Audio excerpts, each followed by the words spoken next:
Attention, dans ce SCP, de nombreuses données ont été supprimées, pour des causes de sécurité.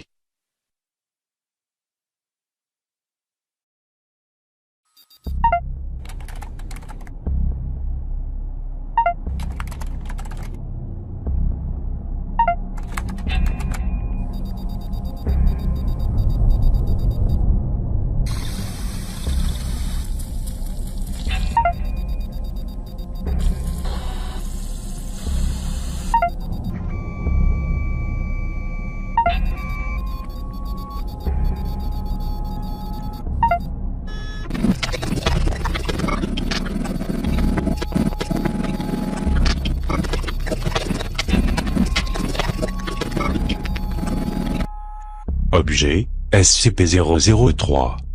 Classe, Euclide. Procédure de confinement spéciale, SCP-003 doit être maintenu à une température minimale de 35 degrés Celsius et idéalement supérieure à 100 degrés Celsius. En cas de panne de courant total, les membres du personnel affectés à sa surveillance doivent utiliser leur propre chaleur corporelle pour maintenir SCP-003-1 au-dessus de la température critique des 35 degrés Celsius. Tout le personnel entré en contact physique avec SCP-003-1 devient immédiatement stérile. SCP-003-1 ne doit pas être retiré de SCP-003-2, sauf dans le cas de la procédure d'urgence décrite ci-dessus. Tout changement significatif de l'activité de SCP-003-2, y compris le modèle, la fréquence ou la couleur, doit être signalé dans les 3 heures suivant l'événement. Une cessation de l'activité doit, elle aussi, être immédiatement signalée. SCP-003-2 doit en tout temps être alimenté par supprimé de type générateur 0039. Confère la documentation ci-jointe pour plus de détails. Description: SCP-003 a été localisé par l'équipe de visualisation à distance SRV 04 Beta, voir document ci-joint. SCP-003 est constitué de deux composantes d'origine distincte, appelées SCP-003-1 et SCP-003-2. SCP-003-1 semble être composé de chitine, de cheveux, d'ongles et de matière inconnue semblable à supprimé, agencée selon une configuration standard similaire à celle d'une carte mère d'ordinateur. Les tests révèlent que SCP-003-1 est antérieur au premier circuit découvert par supprimé. SCP-003-1 est considéré comme conscient, mais pas dangereux excepté dans certaines conditions, voir les addenda et documents ci-joints.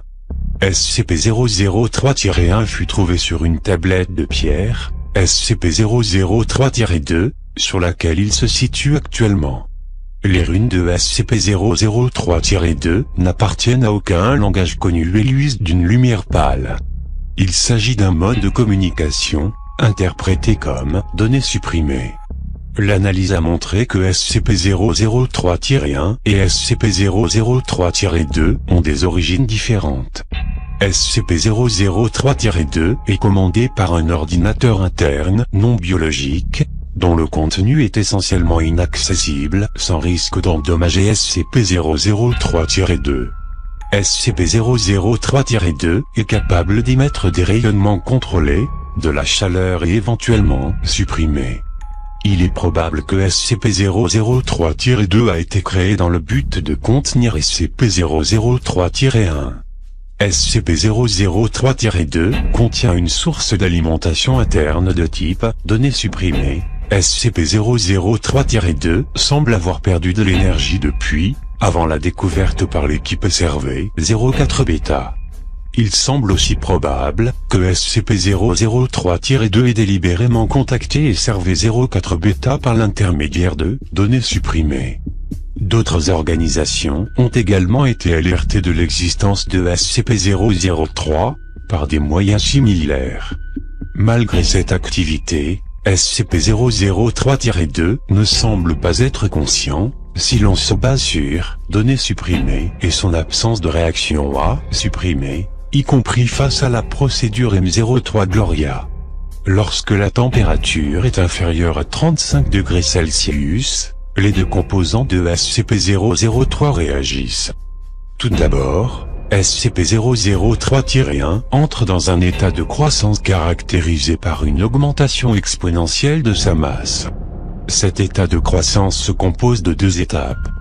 Dans les deux stades, SCP-003-1 alimente partiellement sa croissance en convertissant la matière autour d'elle, à commencer par les matières inorganiques qui l'entourent, y compris les éléments atmosphériques, avant de passer aux matières organiques non vivantes, ce qui comprend les cellules de peau morte, les cheveux, la chitine, l'émail, et autres matières biologiques. La première étape est le stade par défaut. La deuxième étape commence lorsque SCP-003-1 entre en contact avec une matière vivante organique. Durant sa deuxième phase, SCP-003-1 se met en pause, ralentit ou modifie sa croissance, et recycle les éléments non organiques et organiques non vivants en structures fonctionnelles similaires qui, données supprimées.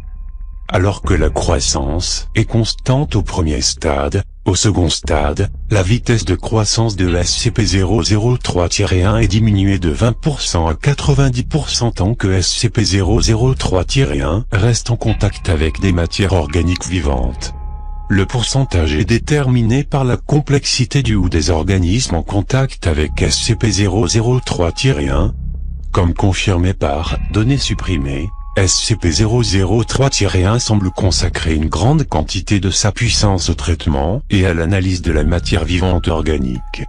Au cours de chaque stade de croissance de SCP-003-1, les salves de rayonnement, que produit SCP-003-2, inhibent la croissance de SCP-003-1, ou inversent sa croissance, lorsque la température est au-dessus de 100 degrés Celsius.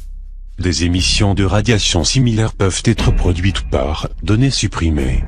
Addendum 003-01. D'après les informations recueillies à partir de l'analyse linguistique des runes de SCP-003-2 et 2, données supprimées, l'équipe de recherche M03 Gloria a réussi à établir un lien entre SCP-003 et données supprimées en ce qui concerne ses principales fonctions.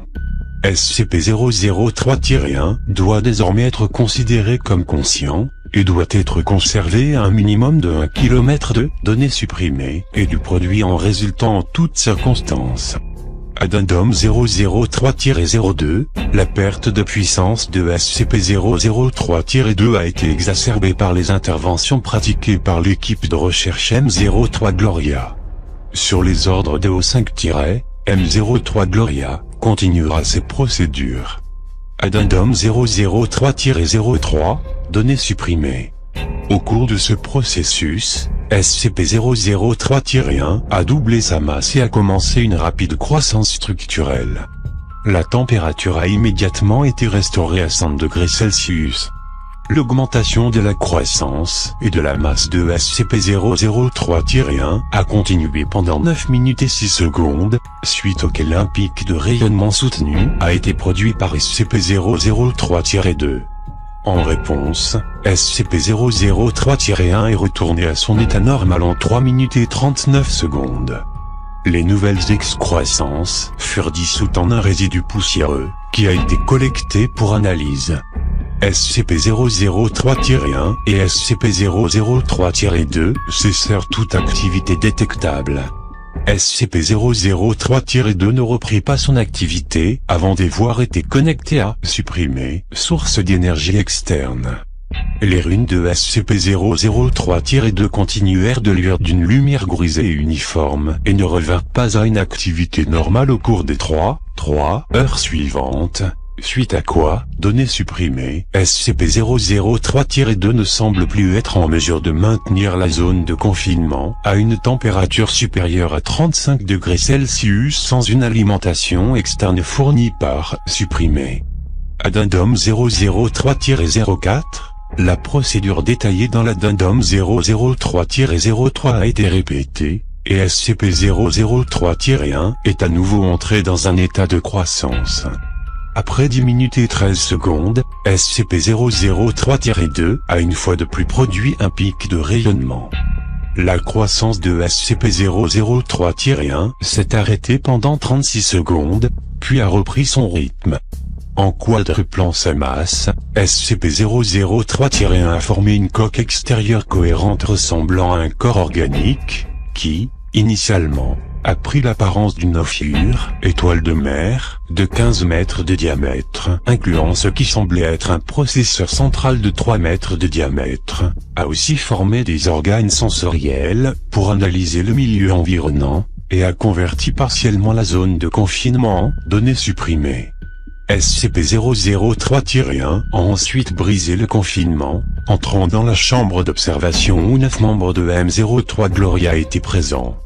Lors du contact physique avec les membres de l'équipe, SCP-003-1 est entré dans sa deuxième phase de croissance, et, supprimé, SCP-003-1 a arrêté sa croissance pendant 15 minutes. SCP-003-1 reprit ensuite sa croissance, et réarrangea les composants de son centre, jusqu'à ressembler à un humanoïde femelle de 9 pieds de haut, doté de tentacules périphériques mobiles provenant principalement de ses nouveaux cheveux et de sa colonne vertébrale. SCP-003-1 produisit alors des vocalisations rudimentaires et, données supprimées, un homme inconnu de race blanche, plus tard identifié comme supprimé, s'approcha de la zone de confinement compromise en compagnie d'une escouade complète d'agents.